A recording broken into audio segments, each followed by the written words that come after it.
నారాయణం నమస్కృత్య నరం చైవ నరోత్తమం దేవీం సరస్వతీం వ్యాసం తతో జయముదీరయేత్. కర్ణుడి పలుపున దుర్యోధనుడు క్షమించండి కాబట్టి ఇక్కడతో ఈ విషయం వదిలేసేయండి అని అనగానే ఆ అశ్వత్థామ ఇక రాజంతటి వాడు ఆ మాట అన్న తర్వాత దాన్ని పట్టుకుని ఇక సాగించకూడదు అన్న ఉద్దేశ్యంతో ఊరుకున్నాడు. వెంటనే కృపాచార్యుడు ఊరుకున్నాడు. కర్ణుడు కూడా రథం ఎక్కి ఆ వింటి నారి శబ్దం చేస్తూ యుద్ధానికి బయలుదేరాడు. ఇలా యుద్ధానికి బయలుదేరి వెళ్ళాడో లేదో అర్జునుడి చేతిలో కర్ణుడు చావు దెబ్బతిన్నాడు. చావు దెబ్బతిని రథం విరిగిపోయి చేతిలో ఉన్నటువంటి విల్లు విరిగిపోయి పైన ఉన్నటువంటి కేతనం కింద పడిపోయి గుర్రాలు సారథులు మరణించి నేల మీద నిలబడిపోయి ఇంకా అక్కడే ఉంటే అర్జునుడు చంపేస్తాడేమో అన్న భయంతో నిస్సిగ్గుగా ఇప్పటిదాకా ఏ కృపాచార్యుల వారిని నిందించాడో, ఏ కృపాచార్యుల వారి నాలుక కోసేస్తానన్నాడో ఆ కృపాచార్యుల వారి యొక్క రక్షణ కోసమని పరిగెత్తుకుంటూ వెళ్ళి ఆయన రథం ఎక్కి కూర్చున్నాడు. అంటే ఒక్క 5 నిమిషాల క్రితం కృపాచార్యుల వారిని నిందించినవాడు, అర్జునుడిని నేను చంపేస్తానని బీరాలు పలికినవాడు అర్జునుడి చేతిలో అంత ఘోరంగా ఓడిపోయి ఏ విధమైనటువంటి మొహమాటం లేకుండా వచ్చి కృపాచార్యుడి రథం ఎక్కాడు. అప్పుడు దుర్యోధనుడు అర్జునుడితో యుద్ధానికి దిగాడు. ఆ కర్ణుడే పారిపోతే ఇక మిగిలిన సైన్యం ఏది కూడా నిలబడకుండా పారిపోతోంది. ఆ దుర్యోధనుడు వచ్చి నిలువుడు వెరపేటికి నీ కలుగగా గాంధీవి తక్కుగల పాండవులను గెలిచదనిది చూడుడు నా ఎలవు జలము ననుచు నడచెనన్నరు మీదన్. వెంటనే ఆ దుర్యోధనుడు వచ్చి ఎందుకు మీ అందరూ పారిపోతారు, భయపడకండి, నేనున్నాను కదా, నేను సమరాన్ని సాగిస్తాను, ఆ అర్జునుడి యొక్క పరాక్రమాన్ని బలాన్ని అణిచేస్తానని చెప్పి యుద్ధానికి వచ్చాడు. అప్పుడు ఆ అర్జునుడితో అశ్వత్థామ అన్నాడు, అర్జునుడితో యుద్ధానికి వచ్చినటువంటి ఆ దుర్యోధనుడితోటి అశ్వత్థామ ఒక మాట అన్నాడు, నువ్వు రాజువి, నువ్వు అర్జునుడితో యుద్ధానికి దిగడం అంత క్షేమకరం కాదు, కాబట్టి మేము ఆ అర్జునుడితో యుద్ధం చేస్తాం, నువ్వు మిగిలినటువంటి వారితో కలిసి ఇతర సైన్యంతో పోరాడు తప్ప పరమ బలవత్తరమైనటువంటి అర్జునుడితో యుద్ధం అంత మంచిది కాదు, క్షేమకరం కాదని చెప్తే దుర్యోధనుడు వినకుండా ఆ అశ్వత్థామతోటి వాదానికి దిగాడు. నువ్వు మీ తండ్రి కూడా పాండవుల యందు పక్షపాత బుద్ధి కలిగినటువంటి వారు, మీరు తలుచుకుంటే ఎంత గొప్ప యుద్ధమైనా చెయ్యగలరు, మీరు తలుచుకుంటే పాండవులను నిగ్రహించగలరు, కానీ మీరు మీ పౌరుష ప్రతాపాలని మాకు అనుకూలంగా ప్రదర్శించరు, మీరు ఎప్పుడూ పాండవుల యొక్క అభ్యున్నతిని కోరుతూ ఉంటారు, ఇటువంటి మిమ్మల్ని నమ్మి నేను యుద్ధానికి వచ్చి మీతో యుద్ధం చేయించి గెలవగలనని ఎట్లా నమ్మడం అని అడిగాడు. అడిగితే అశ్వత్థామ దుర్యోధనుడితో మాట్లాడుతూ పెక్కు రణంబులంగనియు పెద్దయు నమ్మవు నన్ను మద్గురుం తక్కినవారు మేము విను తాపము ప్రాణము ఓపినట్లు పేరుక్కున పోర దైవగతి ఉన్నటులుండెడు కాక పాండవుల్ మిక్కిలివారు నీ తలపు మే గెలువన్ వశమే మహీశ్వర. ఓ దుర్యోధన, పెక్కు రణంబులంగనియు పెద్దయు నమ్మవు నన్ను మద్గురుం, నువ్వు అనేక యుద్ధాలలో నేను చేసినటువంటి ఆ యుద్ధాన్ని, నా పరాక్రమాన్ని, బాహుబలాన్ని చూసావు, అలాగే మా నాన్నగారు ద్రోణాచార్యుల వారి యొక్క శక్తి ఏమిటో నీకు తెలుసు, అయినా నువ్వు మమ్మల్ని నమ్మవు. మేము యుద్ధాలు చేసేటప్పుడు ప్రాణాలు దాచుకొని యుద్ధం చేసేటటువంటి వాళ్ళం కావు, ఎంత పౌరుషంతో యుద్ధం చెయ్యవచ్చో అంత పౌరుషంతో యుద్ధం చేస్తాం, కానీ దైవానుకూల్యత అనేటటువంటిది ప్రధానం కదా, మన ప్రయత్నానికి ఈశ్వర అనుగ్రహం తోడు కావాలి, అది అట్లా తోడు కానప్పుడు మనం మాత్రం ఏం చేస్తాం, దైవం ఎట్లా తెలుస్తుందో అట్లాగే జరుగుతాయి కార్యాలు.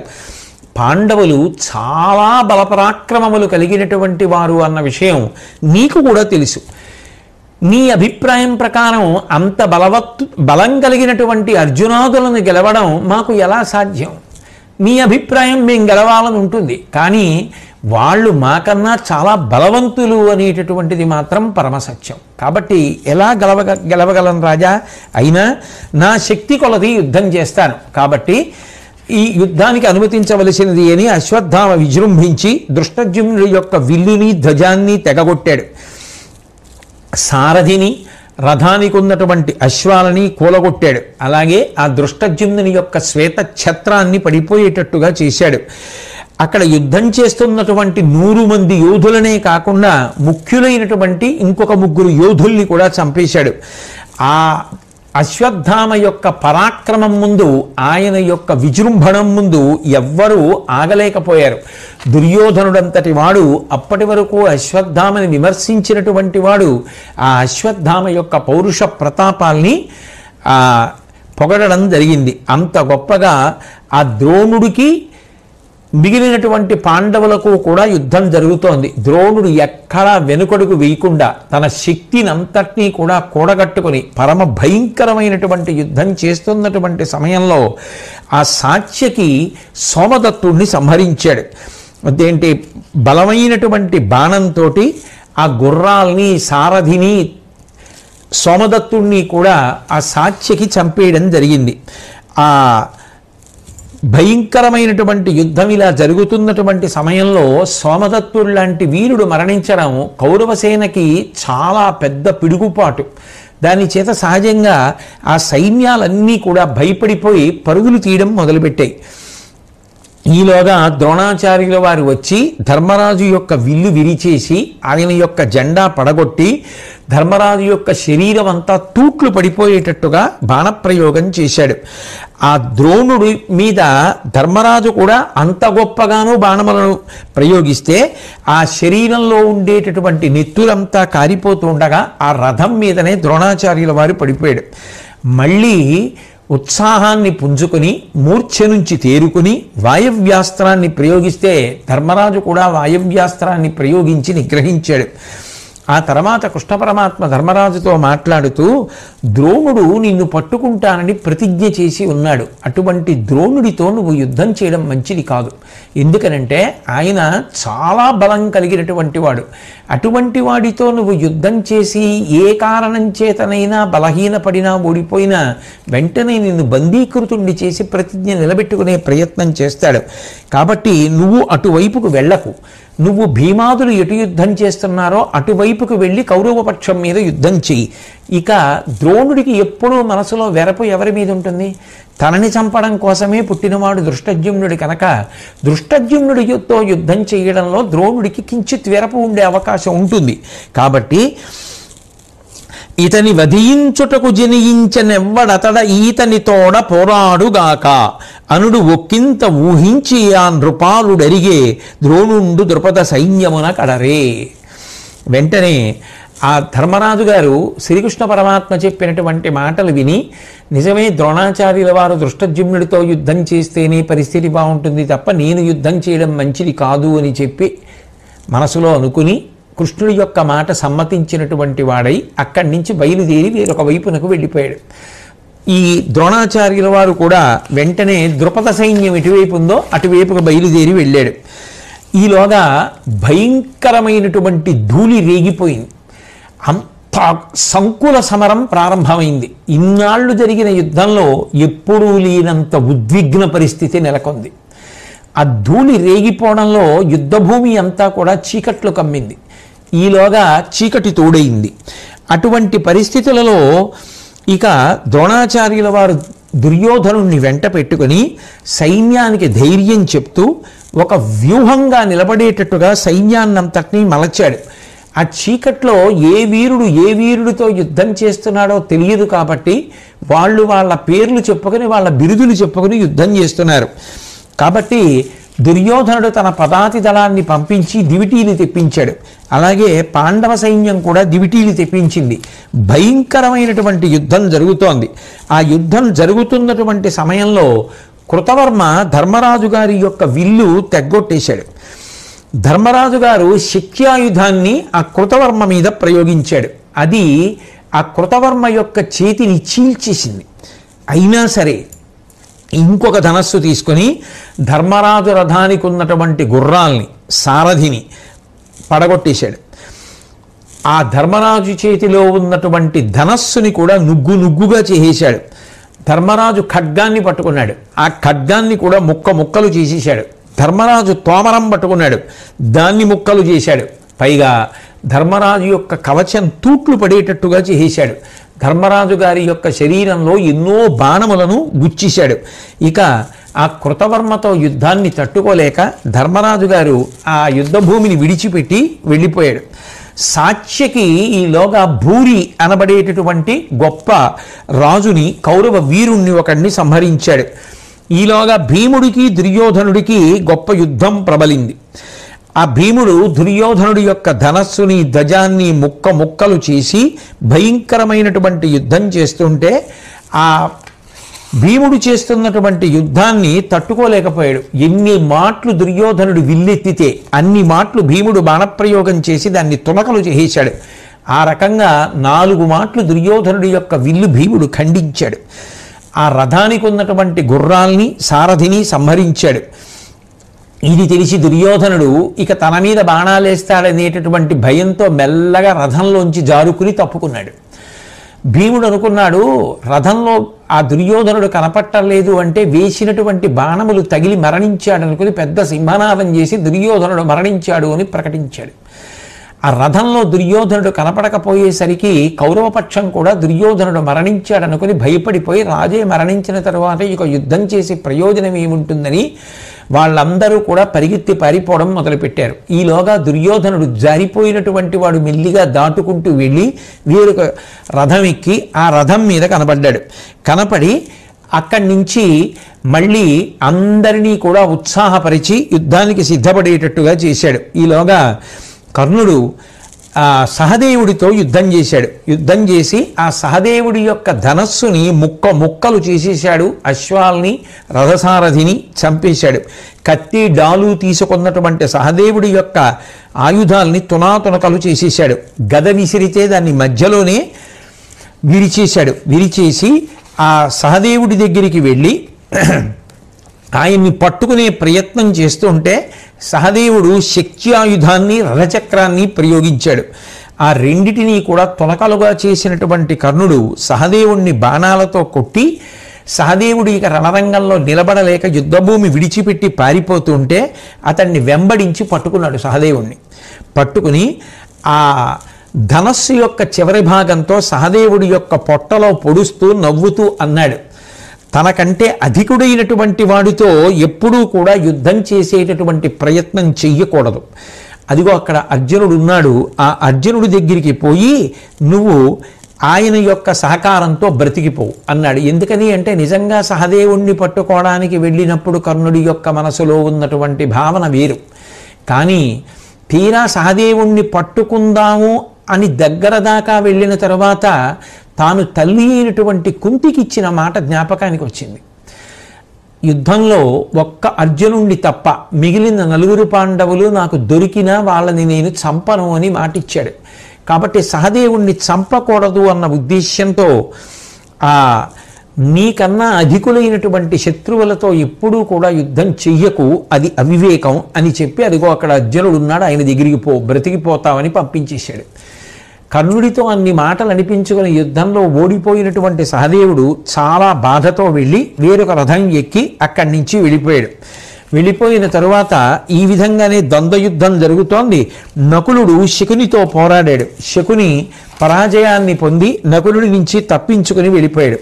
వెళ్ళిపోయిన తరువాత ఇక కర్ణ దుర్యోధనులిద్దరూ కూడా దురాలోచన చేశారు. ఈ సాత్యకిని పట్టడం కష్టమైపోతోంది.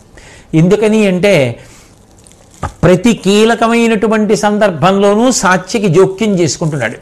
జోక్యం చేసుకుని పాండవులలో పెద్ద పెద్ద వీరులందరినీ కూడా కాపాడుతున్నాడు.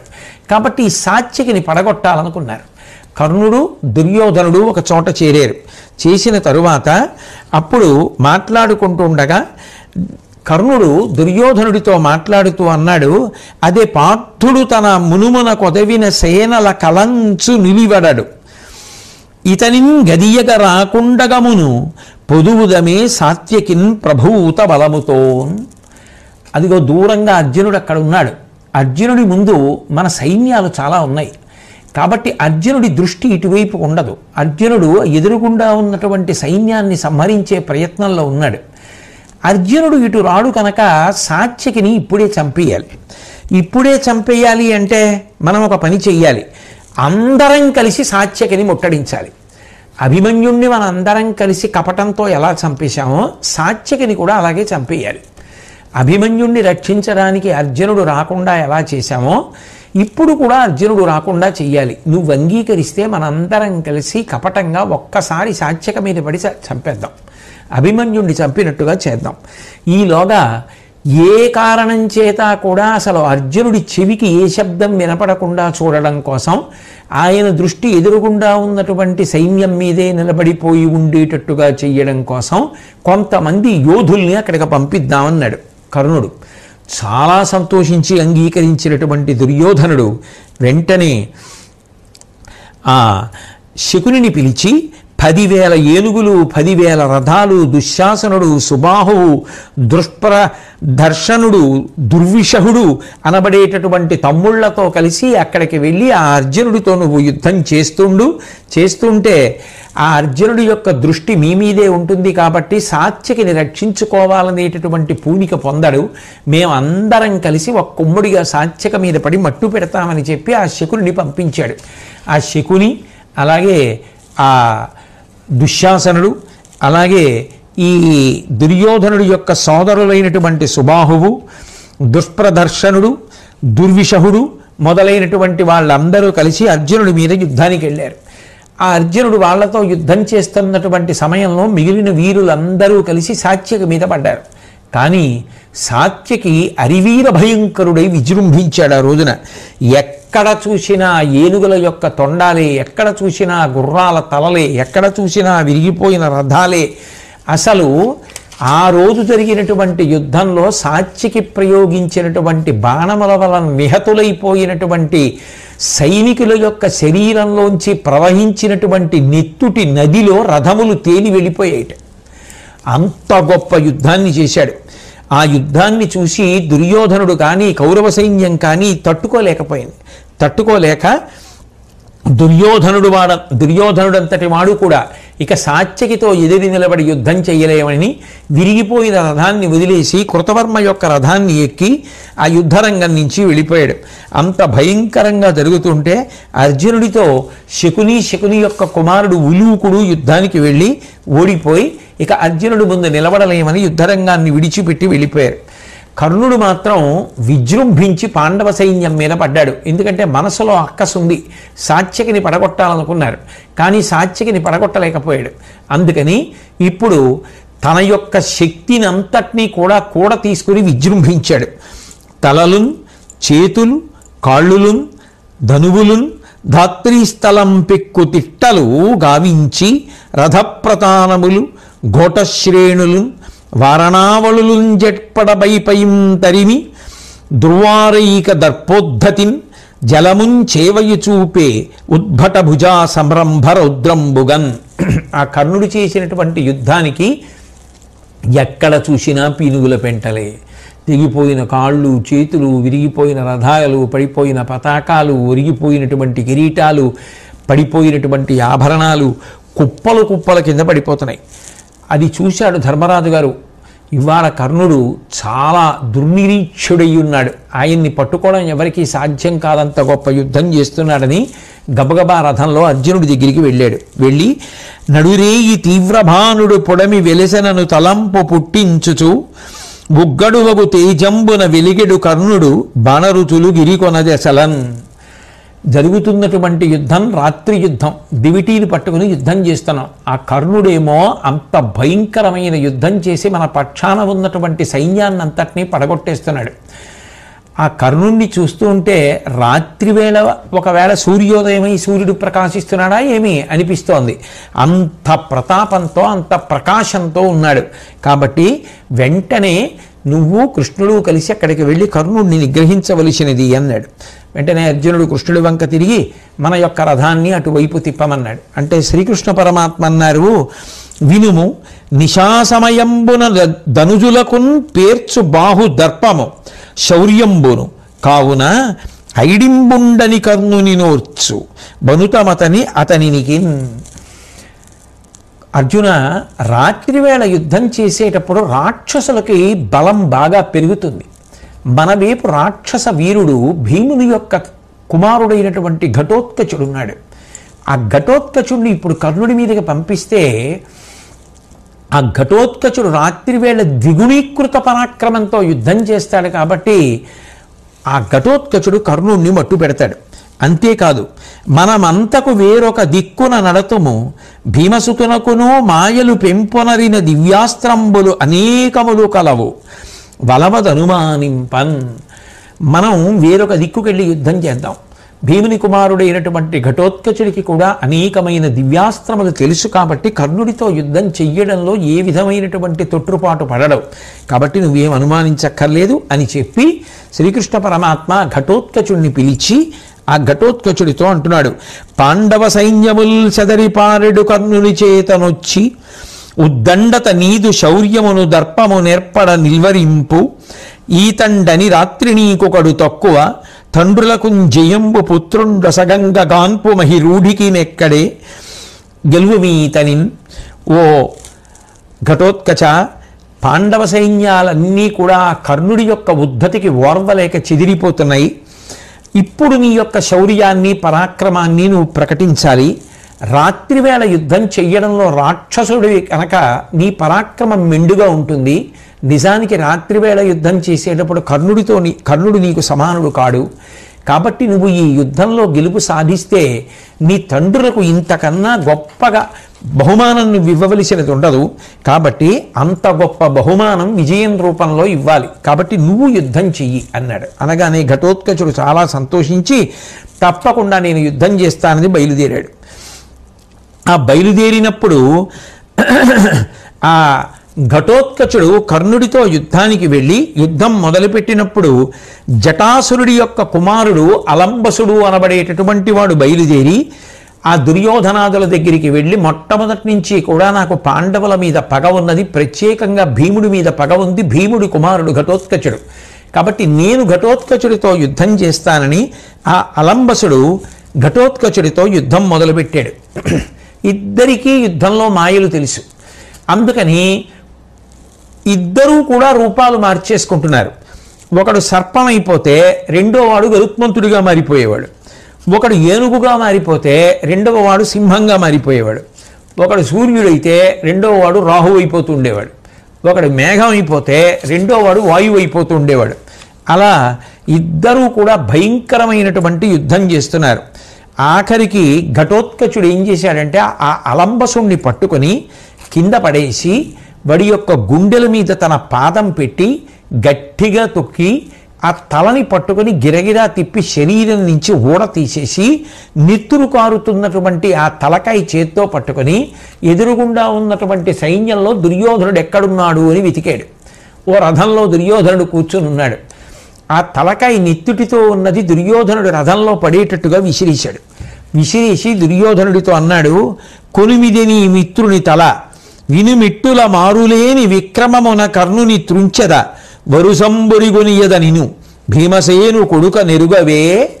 నేనెవరినో నీకు తెలుసు కదా, భీమసేనుడి యొక్క కొడుకుని ఘటోత్కచుణ్ణి. అదిగో విసిరేను చూసుకో, నీ మిత్రుడి యొక్క తల అది. అట్లాగే తర్వాతి క్రమంలో కర్ణుడిని చంపేస్తాను, ఆ తర్వాత నిన్ను చంపేస్తాను. భీముడి కొడుకుని కదా, నాకు అలుపు ఉండదు, భయంకరమైన యుద్ధం చేస్తాను అని చెప్పి ఆ కర్ణుడి మీద యుద్ధానికి బయలుదేరుతుంటే ఎర్రనైనటువంటి రథం గ్రద్దని ఆ కేతనం మీద చిహ్నంగా కలిగినటువంటి ఆ ఘటోత్కచుడు ఎర్రటి వెంట్రుకలు జడలు కట్టిపోయి నిట్ట నిలువుగా నిలబడి ఉండగా మేఘం ఎలా ఉంటుందో అటువంటి నల్లటి ఆకృతితోటి కోరలతోటి బంగారు ఆభరణములు మెరుస్తూ ఉంటే మిరుపులతో కూడినటువంటి మేఘంలా ఉన్నాడు. ఉండి యుద్ధానికి వచ్చాడు. కర్ణుడికి ఘటోత్కచుడికి భయంకరమైన యుద్ధం జరుగుతోంది ఆ రోజు రాత్రి. ఆ అస్త్ర ప్రత్యస్త్రములను వేసుకోవడం అనేటటువంటి ప్రక్రియని ఘటోత్కచుడు విడిచిపెట్టేసి మాయా సైన్యాన్ని సృష్టించాడు. ఆ మాయా సైన్యం వెళ్ళి కౌరవ సైన్యం మీద వెళ్ళి పడి వాళ్ళందరినీ చంపేయడం మొదలుపెట్టింది. కౌరవ సైన్యం అకస్మాత్తుగా వచ్చినటువంటి ఈ మాయా సైన్యాన్ని చూసి భయపడి పారిపోవడం మొదలుపెట్టింది. వెంటనే కర్ణుడు బాణప్రయోగం చేసి ఆ మాయా సైన్యం అంతా కూడా అంతరించిపోయేటట్టుగా చేశాడు. చక్రాయుధాన్ని ప్రయోగిస్తే కర్ణుడు దాన్ని ముక్కలు చేసేశాడు. ఘటోత్కచుడు గద విసిరితే దాన్ని ముక్కలు చేసేశాడు. ఘటోత్కచుడు ఆకాశంలోకి వెళ్ళి పెద్ద పెద్ద చెట్లు రాళ్ళు వర్షంలా కురిపించేస్తున్నాడు. అవి వచ్చి మీద పడిపోతుంటే అక్కడ ఉన్నటువంటి సైన్యం పారిపోతోంది. వెంటనే కర్ణుడు బాణప్రయోగం చేసి ఆ చెట్లు రాళ్ళు మొదలైనటువంటివి పడకుండా ఆ బాణములను నిగ్రహించి ఘటోత్కచుడి యొక్క గుర్రాలను సారథిని తునకలుగా కొట్టేశాడు. ఆ ఘటోత్కచుడి మీద బాణాలు ప్రయోగించాడు. ఆ ఘటోత్కచుడు మాయాస్వరూపంతో పెద్ద నోరు తెరిచి కర్ణుడు ప్రయోగించినటువంటి బాణాలన్నీ మింగేశాడు. మింగేసి పెద్ద ముఖాన్ని పెద్ద ఆకృతిని ధరించాడు. పర్వతం ఎటువంటి రూపంతో ఉంటుందో అటువంటి పర్వత రూపాన్ని చూపించాడు. అంటే తానే ఒక పర్వతంగా మారిపోయాడు ఘటోత్కచుడు. ఆయనకి అటువంటి మాయలు వచ్చు.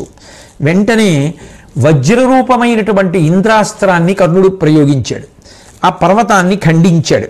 అట్లాగే ఆ కర్ణుడి విల్లు తొనకలైపోయేటట్టుగా ఘటోత్కచుడు బాణప్రయోగం చేశాడు. వాళ్ళిద్దరి యొక్క యుద్ధం చూసి ఆశ్చర్యపోయారు. ఈలోగా బకాసురుడి యొక్క సోదరుడైనటువంటి అలాయుధుడు అనేటటువంటి వాడు, నేను కూడా రాక్షసుడినే కాబట్టి రాత్రివేళ యుద్ధం బాగా చేస్తాను, నాకు ఈ ఘటోత్కచుడు అంటే చాలా కోపం. ఎందుకని అంటే ఈ అలాసురుడు బకాసురుడు యొక్క సోదరుడు. బకాసురుడు భీముడి చేత చంపబడ్డాడు. అందుకని భీముడి కొడుకు ఘటోత్కచుడు కాబట్టి ఈ అలాయుధుడికి ఘటోత్కచుడి మీద వైరం అని చెప్పి దుర్యోధనుడి యొక్క అనుమతితో ఘటోత్కచుడి మీద యుద్ధానికి వెళ్ళాడు. ఘటోత్కచుడికి అలాయుధుడికి గొప్ప యుద్ధం జరుగుతోంది. ఆ యుద్ధం జరుగుతున్నటువంటి సమయంలో ఆ భీముడు ఘటోత్కచుడికి సాయంగా వచ్చాడు. ఇద్దరికీ భయంకరమైనటువంటి యుద్ధం జరుగుతోంది. అలా జరుగుతున్నటువంటి సమయంలో చిట్ట చివరికి ఆ అలిసిపోయినటువంటి భీముణ్ణి కృష్ణుడు కూడా గమనించాడు. గమనించి ఘటోత్కచుడిని పిలిచి, మీ నాన్న ఆ రాక్షసుడితో యుద్ధం చేయడంలో బడలిపోయాడు, నువ్వు కర్ణుడితో యుద్ధం చేయడం కొంతసేపు ఆపి ముందు అలాయుధుడితో యుద్ధం చేయమన్నాడు. వెంటనే ఘటోత్కచుడు అలాయుధుడి మీదకి యుద్ధానికి వెళ్ళి ఆ అలాయుధుని యొక్క ఆ రథాన్ని గుర్రాల్ని అన్నింటినీ చూర్ణం చేసేసి తాను మేఘంగా మారి ఆకాశం పిక్కటిల్లేటట్టుగా పెద్ద చప్పుడు చేశాడు. వెంటనే అలాయుధుడు కూడా మేఘంగా మారిపోయి నెత్తురిని వర్షిస్తూ పిడుగులు పడేటట్టుగా చేశాడు. అనేకమైనటువంటి రాక్షస మాయలు ప్రదర్శిస్తూ ఇద్దరు వాలి సుగ్రీవులు ఎలా యుద్ధం చేసుకున్నారో అంత భయంకరమైనటువంటి యుద్ధం చేస్తున్నారు. ఆఖరికి ఆ అలాయుధుడు ఘటోత్కచుడు కత్తులతో యుద్ధం చేస్తున్నటువంటి సమయంలో ఘటోత్కచుడు అలాయుధుడిని కింద పడేసి ఆ అలాయుధుని యొక్క తల నరికేశాడు. దుర్యోధనుడు మొదలైనటువంటి సైనిక వీరులందరూ కూడా చాలా దుఃఖాన్ని పొందారు. ఈ రాక్షసుడైనటువంటి ఘటోత్కచుడు రాత్రివేళ యుద్ధంలో భయంకరమైన యుద్ధం చేస్తుంటే ఈ అలాయుధుడు ఉన్నాడు, ఎదుర్కొన్నాడని మనం సంతోషిస్తుంటే ఇతడు కూడా మరణించాడే అని భయపడ్డారు. ఈలోగా ఘటోత్కచుడు మళ్ళీ వచ్చి తన రథం మీద కూర్చుని కర్ణుడితో యుద్ధానికి తలబడ్డాడు. ఆ కర్ణుడు ఘటోత్కచుడి యొక్క రథాశ్వములను సంహరించాడు. వెంటనే ఎప్పుడైతే తన గుర్రములు మరణించాయో ఘటోత్కచుడు తన రథంతో సహా మాయమైపోయి ఆకాశాన ఒక పెద్ద మేఘంగా మారిపోయి ఉరుములతో కూడినటువంటి మెరుపుల్ని సృష్టించి అక్కడి నుంచి సహజంగా అయితే మేఘం వర్షాన్ని కురిపించాలి. కానీ ఘటోత్కచుడు మేఘరూపాన్ని పొంది బాణాలు, ఖడ్గాలు, రోకళ్ళు, ఈటెలు, చురకత్తలు, ముళ్ళగుదియలు ఇటువంటి ఆయుధాల్ని పైనుంచి వర్షిస్తుంటే ఆయుధాలు తగిలి ఎక్కడి సైన్యం అక్కడే కౌరవ సైన్యం మరణిస్తుంటే అందరూ కూడా పారిపోవడం మొదలుపెట్టారు. కొంతమంది యొక్క రథములు ముక్కలైపోయి ఆ ఏనుగులన్నీ కూడా పైనుంచి పడుతున్నటువంటి ఆయుధముల చేత దెబ్బలు తిని పడిపోయి గుర్రాలు గాయపడ్డాయి, తలలు పగిలిపోయాయి, కొంతమందికి వెన్నుపాములు విరిగిపోయాయి. ఇది సామాన్యమైన యుద్ధం కాదు, ఇదేమి యుద్ధం రా బాబని చెప్పి ఆ కౌరవ సైన్యం అంతా కూడా దిక్కు తోచక ఆత్మరక్షణ కోసమని పారిపోవడం మొదలుపెట్టింది. ఆ అంత మాయతో యుద్ధం చేస్తున్నటువంటి ఆ ఘటోత్కచుడి యొక్క మాయాశక్తులనన్నిటినీ కూడా మంచుని కరిగించినట్టుగా సూర్యుడు కర్ణుడు బాణప్రయోగం చేసి కరిగించాడు. ఈలోగా ఘటోత్కచుడి యొక్క శక్తి ఎక్కువైపోయింది. రాత్రి యుద్ధం కదూ, ఎక్కువైపోయి కర్ణుడి యొక్క దివ్యాస్త్ర శక్తిని దాటిపోయింది. మౌడగ దానవ ప్రవరుమాయా సమంచిత దివ్యపాణ శక్తి గుదియ చేసి తొంటితన తీవ్రత గైకొని నీదు సైన్యముల్ బెగడువడన్ మదించి అతి భీమ సముద్ధతినింక నిమ్మియిం తెగడను భీతి యోధుల మదిం జనియింపగనక్రమించినన్. ఆ ఘటోత్కచుడి యొక్క మాయ ఇక ఎవరూ కూడా ఆపలేకపోయారు. కర్ణుడి యొక్క దివ్యాస్త్ర శక్తిని దాటిపోయింది. ఇక కౌరవ సైన్యం అంతా కూడా ఇక మనలో బతికేవాడు ఎవ్వడు లేడు, ఇవాళ ఈ ఘటోత్కచుడిని ఎవరూ ఆపలేరు. తెల్లవారే లోపల వీడు అందరినీ చంపేస్తారని భయపడిపోయి గబగబా పరిగెత్తుకుంటూ కర్ణుడి దగ్గరికి వెళ్ళి, ఒకప్పుడు ఇంద్రుడు నీ దగ్గరికి బ్రాహ్మణ రూపంలో వచ్చి యాచిస్తే నువ్వు నీ సహజ కవచ కుండలములను తీసి ఇచ్చేశావు. అలా ఇచ్చేసినటువంటి కారణం చేత సంతోషించినటువంటి ఇంద్రుడు నీకు శక్తి అనబడేటటువంటి ఆయుధాన్ని ఇచ్చాడు. అది కృష్ణార్జునుల మీద ప్రయోగించాలి అని నువ్వు దాచి ఉంచావు. ఎప్పుడో ప్రయోగిద్దువుగానివి కృష్ణార్జునుల మీద అని నువ్వు దాచావు. కానీ అసలు అట్లా ప్రయోగించడానికి మనం బతికుంటే కదా, ఇవాళ రాత్రి తెల్లవారే లోపల ఈ ఘటోత్కచుడు మన అందరినీ చంపేసేటట్టుగా ఉన్నాడు. ఎప్పుడో కృష్ణార్జునుల మీద ప్రయోగిద్దామని నువ్వు దాచినటువంటి ఆ శక్త్యాయుధాన్ని ఇప్పుడు ముందు ఈ ఘటోత్కచుడి మీద ప్రయోగిస్తే, వీడు మరణిస్తే, మనం బతికుంటే అప్పుడు కదా కృష్ణార్జునులతో యుద్ధం. వాళ్ళ కోసం మనం తర్వాత ఆలోచన చేద్దాం. ముందు ఈ ఘటోత్కచుడిని సంహరించేటటువంటి ప్రయత్నం చెయ్యి అన్నాడు. అనగానే ఆ ఘటోత్కచుడు కూడా ఒక భయంకరమైనటువంటి గదాదండాన్ని కర్ణుడి మీదకి విసిరాడు. కర్ణుడు రథంలోంచి పక్కకి తప్పుకున్న కారణం చేత ఆ రథం చూర్ణమైపోయింది. మళ్ళీ రెండో గదని విసిరాడు. ఆ రెండో గద కూడా వచ్చి ఉరుసుకుంది కర్ణుణ్ణి. ఇక వీడు విజృంభించిపోతున్నాడు. ఏమాత్రం ఆలస్యం చేసినా నన్ను చంపేసేటట్టున్నాడని ఆలోచించినటువంటి కర్ణుడు శ్రీకృష్ణుడు అర్జునుడి యొక్క పరిస్థితిని తర్వాత చూద్దాం, దీన్ని ముందు ప్రయోగించేసేద్దామని చెప్పి ఆ ఘటోత్కచుడి మీద శక్త్యాయుధాన్ని ప్రయోగించేశాడు. మును మాయమృంగి ధనుజేంద్రుని యురము పగిల్చికొనుచు దుర్భరగతి వీపున వెడలి శక్తి ఎగసెను వినివీధికి ఉడుగణంబు విలుకంబారన్. ఆ కర్ణుడు వదిలిపెట్టినటువంటి శక్త్యాయుధం ఆ మొట్టమొదట ఘటోత్కచుని యొక్క మాయనంతటినీ అంతరింపచేసేసి ఆయన యొక్క గుండెల్ని చీల్చుకుంటూ వీపులోంచి బయటికి వచ్చి ఆకాశంలోకి వెళ్ళిపోతుంటే చంద్రమండలం అంతా కూడా వెలవెలబోయిందిట. అంత ప్రకాశంతో ఆ శక్త్యాయుధం వెళ్ళిపోయింది. వెళ్ళిపోగానే కౌరవ వీరులందరూ కూడా ఎంతో సంతోషించారు. ఘటోత్కచుడి యొక్క శరీరం భూమి మీద పడిపోయింది. పెద్ద చొంగ కార్చుకుంటూ అందులో పడి కొట్టుకుని ఘటోత్కచుడు ప్రాణములు విడిచిపెట్టేశాడు. ఆ కౌరవ వీరులందరూ సింహనాదం చేశారు, భేరీలు మోగించారు, చాలా సంతోషపడిపోయారు. దుర్యోధనుడు వచ్చాడు, కర్ణుణ్ణి కౌగిలించుకున్నాడు. ఇంత గొప్పగా నువ్వు ఇవాళ ఘటోత్కచుడిని సంహరించి ఉండకపోతే మన బ్రతుకులు ఏమైపోయేవో అన్నాడు. రథం ఎక్కించుకున్నాడు, సంతోషంగా తీసుకుని వెళ్ళిపోయాడు. కర్ణుడంతటి వాడు నిజంగా అంత కష్టపడి యుద్ధం చేసి శక్త్యాయుధాన్ని ప్రయోగిస్తే తప్ప ఆ ఘటోత్కచుడు మరణించలేదు కదా, అంత గొప్ప వీరుడు కదా. అటువంటి వీరుడు పాండవ పక్షంలో మరణిస్తే పాండవులందరూ ఏం చేస్తున్నారు అని అడిగాడు ధృతరాష్ట్రుడు సంజయుడితో. ఎందుకంటే వాళ్ళందరూ సహజంగా ఏడవాలి, ఏడుస్తున్నారని తెలిస్తే సంతోషం ధృతరాష్ట్రుడికి. ఏం చేస్తున్నారని అడిగాడు.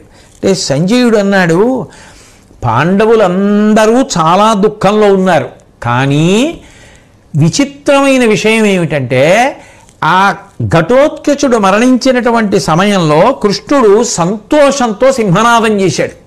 చేసి పాంచజన్యాన్ని పూరించాడు. ఇది ఎప్పుడు చేస్తారు? విజయం లభిస్తే. పాంచజన్యాన్ని పూరించాడు. తన చేతిలో ఉన్నటువంటి గుర్రాల పగ్గాల్ని తీసి రథం యొక్క నగలుకి కట్టేశాడు. ఆ నొగలకి కట్టేసి రథంలో నిలబడి సంతోషంతో నృత్యం చేయడం మొదలుపెట్టాడు.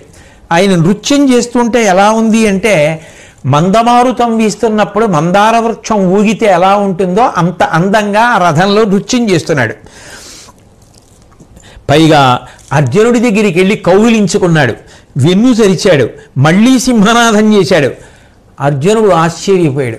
ఇదేమిటి, భీముడు కొడుకు చచ్చిపోయాడు, మేమందరం ఏడుస్తున్నాం, నిజానికి కృష్ణ భగవానుడు కూడా బాధతో నిలబడాలి. బాధతో నిలబడకపోగా మేము ఊరట పొందేటట్టుగా 4 మాటలు చెప్పడం మానేసి ఇంత సంతోషంతో చేతిలో ఉన్న పగ్గాలు తీసుకెళ్లి రథం యొక్క నొగలకు కట్టేసి రథమధ్యంలో నృత్యం చేస్తూ సింహనాదం చేస్తూ పాంచజన్యం ఊత్తూ నన్ను కౌగిలించుకొని వెన్ను తట్టి ఇంత మురిసిపోతున్నాడు ఏమిటి అనుకున్నాడు. నీ ప్రవర్తన నాకు అర్థం కావట్లేదని కృష్ణుడి దగ్గరికి వెళ్ళి చచ్చె ఘటోత్కచుండు మన సైన్యములెల్ల గలెంగి నల్గడన్ విచ్చుట చూచి మేము వగా నిక్కొన వందెదమిప్పుడు ఎమ్మీన్ వచ్చే ప్రమోదము ఎట్లు గురువంపు చరిత్రము దక్కి లాఘవం బచ్చువడంచలంగెదు మహాపురుష ఇది ఏమి చెప్పవే. ఒక పక్క ఘటోత్కచుడు చచ్చిపోయాడా, మేమందరం ఏడుస్తున్నామా, సైన్యం అంతా కాకావికలైపోయిందా, కౌరవులు విజయం దక్కిందని ఆనందపడిపోతున్నారా, నువ్వేమో ఇంత సంతోషంగా నృత్యం చేస్తున్నావా. కృష్ణ, అసలు నీ ప్రవర్తన నాకు అర్థం కావట్లేదయా, ఎందుకు ఇలా ప్రవర్తిస్తున్నావు చెప్పమన్నాడు. అంటే కృష్ణ భగవానుడు అన్నాడు, నిజంగా చెప్పాలంటే నిన్ను ఎలా బ్రతికించుకోవాలి అని నేను ఎప్పుడూ బెంగ పెట్టుకుని ఉండేవాడిని. కానీ ఇవాళ నాకు ఎంత సంతోషంగా ఉందో తెలుసా. ఆ శక్త్యాయుధాన్ని ఆ కర్ణుడు ఘటోత్కచుడి మీద ప్రయోగించేశాడు. నిజంగా చెప్పాలంటే అర్జున, నువ్వు గాంధీవం పట్టుకున్నా, నేను సుదర్శన చక్రాన్ని పట్టుకున్నా, ఇంద్రుడిచ్చినటువంటి ఆ ఆయుధం కర్ణుడి దగ్గర ఉండగా నిన్ను కాపాడడం కుదరదు. అది గాని కర్ణుడు నీ మీద ప్రయోగిస్తే వెంటనే నువ్వు మరణిస్తావు. నిన్ను ఎలా రక్షించుకోవాలి ఆ ఆయుధం ఆయన దగ్గర ఉంది కర్ణుడి దగ్గర అని నేను బెంగ పెట్టుకునేవాడిని. ఇంకొక విషయం చెప్పనా, నిజానికి ఆ కర్ణుడు దివ్యాంశ సంభూతుడు. ఇంద్రుడు బ్రాహ్మణ రూపంలో వచ్చి పుట్టుకతో ఉన్నటువంటి కవచకుండలాల్ని కర్ణుడి దగ్గర అర్థించి తీసేసుకున్నాడు. ఎప్పుడైతే తనకి సహజంగా ఉన్న కవచకుండలాల్ని కోసి కర్ణుడు ఇచ్చేశాడో అప్పుడే సామాన్య మానవుడైపోయాడు, బలం తగ్గిపోయింది. కానీ ఎవ్వరూ చెయ్యలేని పని చేశాడు. ఒంటిలో ఉన్న కవచాన్ని కత్తితో కోసి ఇచ్చేశాడు, కుండలాలు ఇచ్చేశాడు. ఆ కారణం చేత వైకర్తనుడు అని బిరుదు పొందాడు. దానికి ప్రతిఫలంగా ఇంద్రుడు శక్త్యాయుధాన్ని ఇచ్చాడు. అది ఒక్కసారే పనిచేస్తుంది. ఆ శక్త్యాయుధాన్ని ఎవరి మీద కర్ణుడు ప్రయోగిస్తాడో వాడు మరణించి తీరవలసిందే. కర్ణుడు ఏదో ఒకనాడు దాన్ని నీ మీద ప్రయోగిస్తాడు. నిన్ను రక్షించుకోవడం సుదర్శన చక్రం వల్ల కాదు, నీ గాంధీవం వల్ల కాదు. అందుకని నేను ఎంత బెంగ పెట్టుకుని ఉండేవాణ్ణో. నిజంగా చెప్పాలి అంటే ఇవాళ ఆ ఆయుధాన్ని ఘటోత్కచుడి మీద వేసేశాడు. ఘటోత్కచుడు మరణిస్తే మరణించాడు, నువ్వు బ్రతికావు, నాకు చాలు. అందుకు ఇంత సంతోషంగా ఉన్నా. అంతేకాదు అర్జున, నిజానికి నీకోసమే ఏకలవ్యుణ్ణి, శిశుపాలుణ్ణి, జరాసంధుణ్ణి ఒక్కొక్కరిని ఒక్కొక్క విధంగా హతమార్చాను నేను. వాళ్ళందరూ కానీ ఈ సమయంలో బ్రతికి ఉన్నట్టయితే దుర్యోధనుడు వాళ్ళందరినీ సహాయంగా తెచ్చుకుంటాడు. వాళ్ళ ముగ్గురు కూడా దుర్యోధన పక్షాన చేరి ఉంటే యుద్ధం మరింత జటిలమైపోయి ఉండేది. కానీ అందుకే వాళ్ళు అసలు యుద్ధం వరకు రాకుండా నేను చూశాను. ఇక మిగిలినటువంటి కిమ్మీరుడు, బకాసురుడు వాళ్ళందరూ కూడా విష్ణుద్వేషం కలిగిన వాళ్ళు, ధర్మ వ్యతిరేకమైన ప్రవర్తన ఉన్నవారు. ఈ ఘటోత్కచుడు కూడా అంతే, రాక్షసుడు, ధర్మ వ్యతిరేకి, విష్ణువునందు ఆనుకూల్యత కలిగినవాడు కాడు. ఇవాళ మీ పక్షంలో యుద్ధం చేసి మరణించాడు కాబట్టి సరిపోయింది. ఇతను బ్రతికుంటే ధర్మాన్ని పాడు చేస్తాడు, రావణాసురుడితో సమానమైన వాడు. కాబట్టి ఏదో ఒక రోజు మళ్ళీ నేను ఇతన్ని చంపాలి. అలా నేను చంపవలసిన అవసరం లేకుండా ఇవాళ మీకోసం చచ్చిపోయాడు. ఆ చచ్చిపోవడం కూడా ఇంద్రుడు కర్ణుడికి ఇచ్చినటువంటి శక్త్యాయుధం వల్ల మరణించాడు. కాబట్టి ఇప్పుడు నువ్వు క్షేమంగా ఉన్నావు, నాకు ఎంత సంతోషంగా ఉందో అందుకు నృత్యం చేశానన్నాడు. ఇది విని ధృతరాష్ట్రుడి యొక్క గుండె జారిపోయి సంజయుడితో అన్నాడు, ఒకనిని చంపి ఇట్లు చను ఉజ్వల శక్తి నిరింగి కర్ణుడేటికి నరుమీత దానిని గిడింపక ఇన్ని దినంబుల అప్రయోజకముగ చేసే కయ్యము భుజాబలశాలి నరుండు వడ్డ పోరికి మరి ఉత్సహింపగలరే పెరవారలు సుతనందన. అయ్యయ్యయ్యయ్యో, ఒక్కసారి మాత్రమే ఆ శక్త్యాయుధం పనిచేస్తుందా? కర్ణుడి దగ్గర ఉందా? ఇన్నాళ్ళ నుంచి యుద్ధం జరుగుతోందా?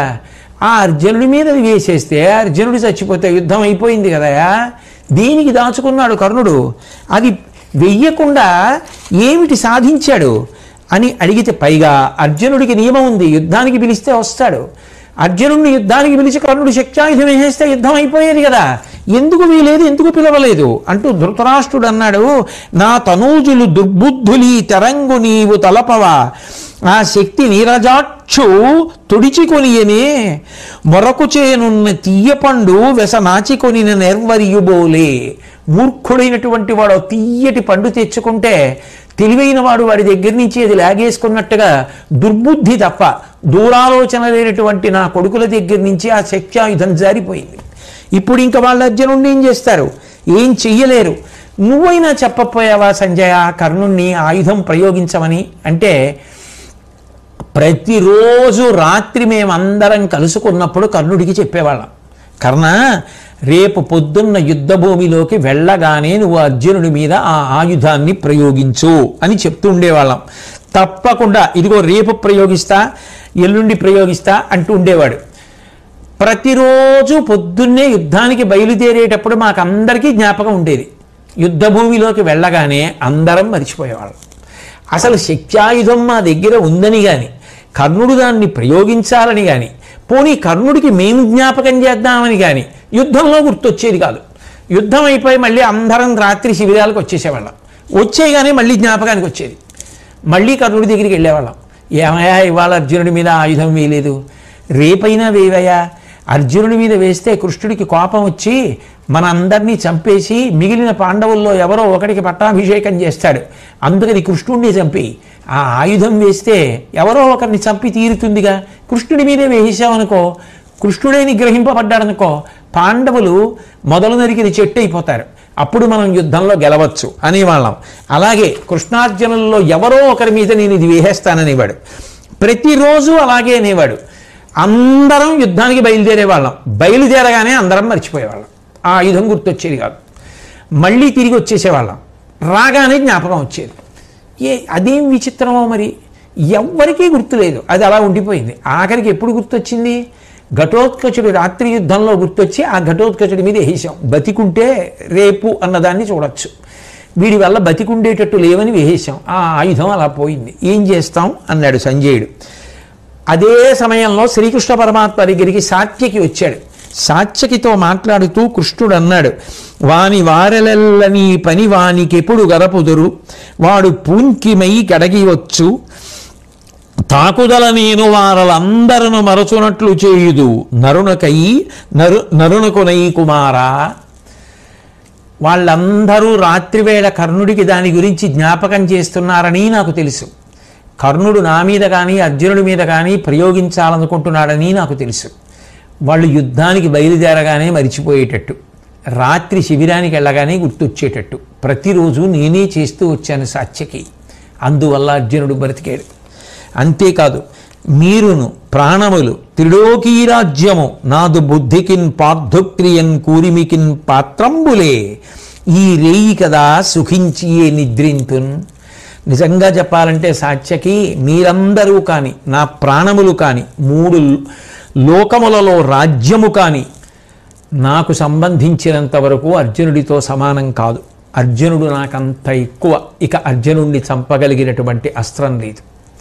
ఆ శక్త్యాయుధాన్ని వదిలిపెట్టేశాడు కర్ణుడు. అమ్మయ్యా, ఇవాళ రాత్రి నేను హాయిగా నిద్రపోతాను అని చెప్పి సంతోషంగా శ్రీకృష్ణ పరమాత్మ ఉన్నటువంటి సమయంలో ఆ ధర్మరాజు మాత్రం అయ్యో ఈ ఘటోత్కచుడు నిష్కారణంగా మరణించాడని చెప్పి చాలా బాధపడి, ఇదంతా కర్ణుడి వల్లే, ఆ కర్ణుడే అభిమన్యుడి మరణానికి కారణమయ్యాడు, అర్జునుడి కొడుకు మరణించాడు, ఆ కర్ణుడే ఇప్పుడు భీముడి యొక్క కొడుకు అయినటువంటి ఘటోత్కచుడి మరణానికి కారణమయ్యాడు, నేను ఆ కర్ణుడిని వదిలిపెట్టను, వెంటనే చంపేస్తానని చెప్పి ఆవేశంతో రథం తీసుకుని ధర్మరాజు గారు వెడుతుంటే చూసినటువంటి కృష్ణార్జునులు ధర్మరాజు గారికి ఏ ప్రమాదం జరుగుతుందో అని వెనకాతల బయలుదేరారు.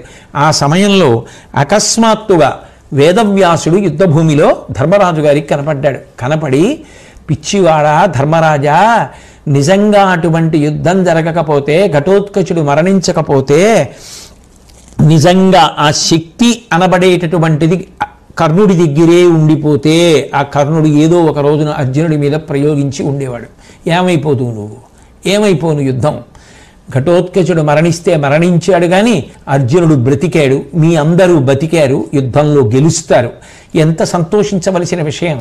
అటువంటి సంతోషించవలసిన విషయంలో నువ్వు ఇట్లా దుఃఖపడడం మంచిది కాదు. కాబట్టి ఆ శక్త్యాయుధం ఘటోత్కచుడి మీద పడిపోవడం మీరు రక్షింపబడడానికి కారణమైంది అన్న రెండో కోణాన్ని కూడా నువ్వు పరిశీలించి ఊరట పొందు అని చెప్పి, కలకయుడిపి చిత్తము నిర్మల ధర్మోదాత్తముగా అమర్చి నెగడు, ఎవ్వలన కలుగు ధర్మం బవ్వలనికి జయమంగళముల అవశ్యములగున్.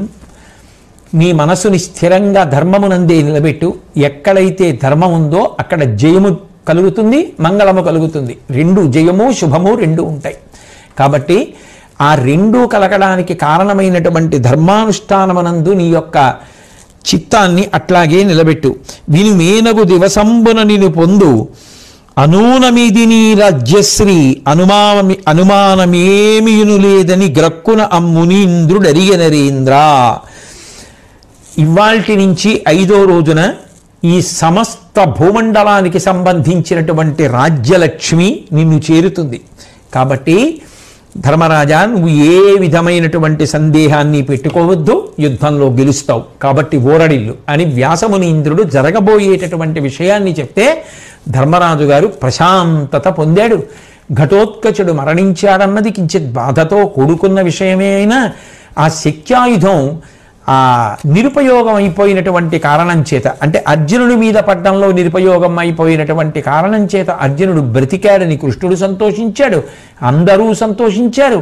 తత్కారణం చేత ఇప్పుడు యుద్ధంలో ధర్మం గెలవడానికి మార్గం ఏర్పడింది. మహానుభావుడైనటువంటి శ్రీకృష్ణ పరమాత్మ నిజానికి ధర్మరాజు గారు వచ్చి అర్జునుడితో మాట్లాడుతున్నప్పుడు అర్జునుడిని పంపకుండా ఘటోత్కచుడిని పంపిన కారణం చేత యుద్ధం ఒక పెనుమలుపు తిరిగింది. అంత గొప్పగా ఆలోచించి పాండవులను సర్వకాలముల యందు రక్షించుకొని తన ప్రాణముల కన్నా అర్జునుడే తనకి ప్రేమపాత్రుడు అని చెప్పినటువంటి కృష్ణ పరమాత్మ యొక్క అనుగ్రహ విశేషం చేత పాండవులు బ్రతికి బట్టకట్టి విజయాన్ని సాధించారు అన్నది నిర్వివాదాంశం. వ్యాసుడు చెప్పినట్టు ఎక్కడ ధర్మం ఉంటుందో అక్కడ ఈశ్వరానుగ్రహం ఉంటుంది, ఎక్కడ ఈశ్వరానుగ్రహం ఉంటుందో అక్కడ శుభము జయము ఉంటాయి. కాబట్టి ఆ శ్రీకృష్ణ పరమాత్మ యొక్క నిర్హేతుక కృపాకటాక్ష వీక్షణముల కొరకు ధర్మమునందు అనురక్తి మనకి సర్వకాలముల యందు నిలబడేటట్టుగా ఆ భగవంతుడు మనను కూడా అనుగ్రహించుగాక అని ఆయన పాదములు పట్టి నమస్కరిస్తూ సెలవు తీసుకుందాం. స్వస్తి.